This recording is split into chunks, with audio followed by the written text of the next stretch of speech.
जय श्री विश्वकर्मा, जय श्री राम।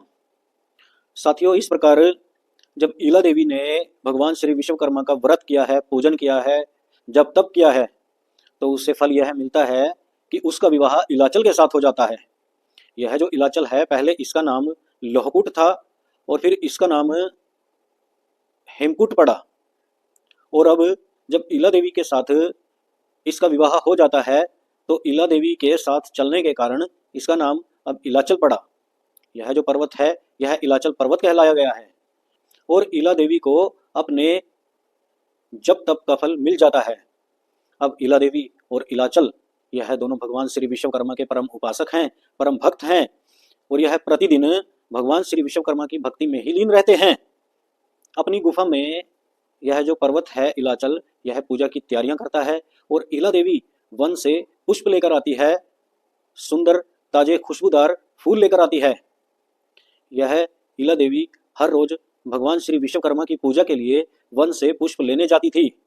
एक दिन जब यह वन में पुष्प लेने गई थी तो वहां पर एक गिद्धमुख नाम का राक्षस घूम रहा था, विचरण कर रहा था।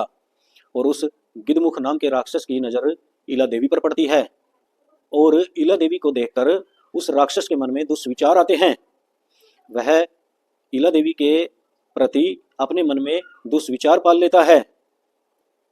यह जो गिद्धमुख नाम का राक्षस था, यह ईला देवी के प्रति अपने मन में दुष्भावना रखता था, दुष्विचार रखता था। और यह ईला देवी का पीछा करने लगता है और पता करता है कि यह स्त्री कौन है। और उसे पता लगता है कि यह ईला देवी है, यह शेषनाग की पुत्री है और इलाचल की पत्नी है। तो वह हर रोज उसी वन में छुपकर ईला देवी को देखता है, उस पर नजर रखता है। और एक दिन वह ईला देवी को अकेली पाकर उठाकर ले जाता है। जो गिद्धमुख नाम का राक्षस है, वह एक दिन ईला देवी को मौका पाकर उठाकर ले जाता है। वह उसे अपनी गुफा में ले गया, एक पहाड़ पर। यह जो गिद्धमुख नाम का राक्षस था, यह ईला देवी को उठाकर अपनी गुफा में ले जाता है, जहां उसकी गुफा में उसकी पत्नी गिद्धतारा रहती थी। और जब गिद्धतारा ईला देवी को देखती है तो वह उसके बारे में पूछती है। तो गिद्धमुख कहता है कि यह ईला देवी है और यह शेषनाग की पुत्री है और यह इलाचल की पत्नी है।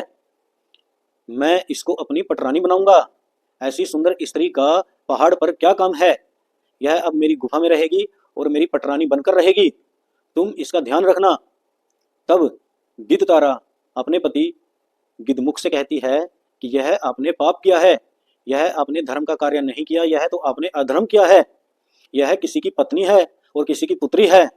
आपने इस प्रकार इसका अपहरण करके अच्छा नहीं किया।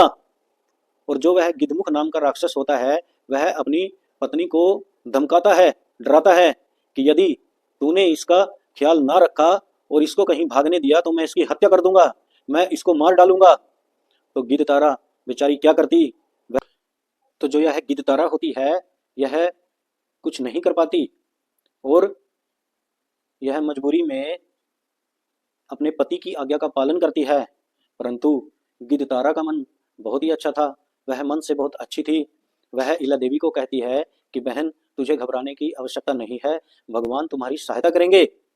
परंतु मैं तुम्हारे लिए कुछ नहीं कर सकती, मैं अपने पति की आज्ञा से मजबूर हूँ। और वहां उधर गिद्धमुख अपनी पत्नी को डराकर धमकाकर गुफा के बाहर बैठ जाता है। साथियों, ईला देवी भगवान से प्रार्थना करती है। वह भगवान विश्वकर्मा का ध्यान करती है और कहती है कि हे प्रभु, मैं यहाँ इस गिद्धमुख की गुफा में कैद हूँ, इस गिद्धमुख राक्षस की गुफा में कैद हूँ। ईला देवी भगवान श्री विश्वकर्मा से प्रार्थना करती है कि हे प्रभु, मेरी रक्षा करें। और वह भगवान श्री विश्वकर्मा के ध्यान में बैठ जाती है। जो मंत्र ईला देवी को महर्षि नारद मुनि ने दिया था भगवान श्री विश्वकर्मा का, वह उस मंत्र का जाप करती है। साथियों, उधर जो इलाचल है, वह पूजा की तैयारी करके बैठा हुआ है। वह भी भगवान श्री विश्वकर्मा से प्रार्थना कर रहा है कि हे प्रभु, मेरी पत्नी जो ईला देवी पूजा के लिए फूल लेने गई है, पुष्प लेने गई है वन में, उसकी रक्षा करना, वह सकुशल लौट आए। आज बहुत देर हो चुकी थी और ईला देवी अपनी गुफा में वापस नहीं लौटी थी। उधर इलाचल को बड़ी फिक्र हो रही थी और वह भगवान श्री विश्वकर्मा से प्रार्थना कर रहा था। और यहाँ इला देवी गिद्धमुख की गुफा में कैद है। इला देवी के पास कोई किसी प्रकार की सामग्री नहीं है, परंतु वह भगवान विश्वकर्मा के ध्यान में बैठ जाती है, भगवान श्री विश्वकर्मा का ध्यान करने लगती है और भगवान से प्रार्थना करती है कि हे प्रभु, मुझे इस दैत्य गिद्धमुख से बचाइए। तब भगवान श्री विश्वकर्मा उसकी पुकार सुनते हैं। इला देवी की करुण पुकार जब भगवान विश्वकर्मा तक पहुंचती है और भगवान ने देखा कि इला देवी जो उनकी परम भक्त है वह एक गिद्धमुख नाम के राक्षस की गुफा में कैद है, गिद्धमुख ने उसका अपहरण कर लिया है। तब भगवान श्री विश्वकर्मा अपने मानस पुत्र वासुदेव को बुलाते हैं और वासुदेव को लेकर इस पृथ्वी पर आते हैं, इस धरती पर आते हैं। भगवान विश्वकर्मा गिद्धमुख की गुफा पर आए हैं। अपनी भक्त इला देवी को बचाने के लिए भगवान विश्वकर्मा देवलोक छोड़कर इस धरा पर आए हैं, इस धराधाम पर आए हैं। साथियों, जब भी कोई भगवान श्री विश्वकर्मा का मन से जप करता है, तप करता है और करुण पुकार करता है, भगवान को बुलाता है, तो भगवान को आना ही पड़ता है। भगवान आते हैं, वह सबकी रक्षा करते हैं, भगवान सबके रक्षक हैं। और यही कारण था कि अपनी परम भक्त इला देवी की रक्षा करने के लिए भगवान विश्वकर्मा इस धराधाम पर आए थे। जब भगवान श्री विश्वकर्मा गिद्धमुख की गुफा में प्रकट होते हैं तो वह क्या देखते हैं कि और भगवान से प्रार्थना कर रही है कि हे पितामह, आप ही मेरी रक्षा करें, आप ही मेरे पितामह हो। हे पितामह, आपने संपूर्ण नाग जाति की रक्षा करने का वचन दिया है, आप मेरी रक्षा करें। यहाँ इला देवी के पास न कोई सामग्री थी, न कोई किसी प्रकार की मूर्ति थी, परंतु वह भगवान के ध्यान में बैठी थी और उसकी करुण पुकार सुन के भगवान विश्वकर्मा वहां प्रकट होते हैं।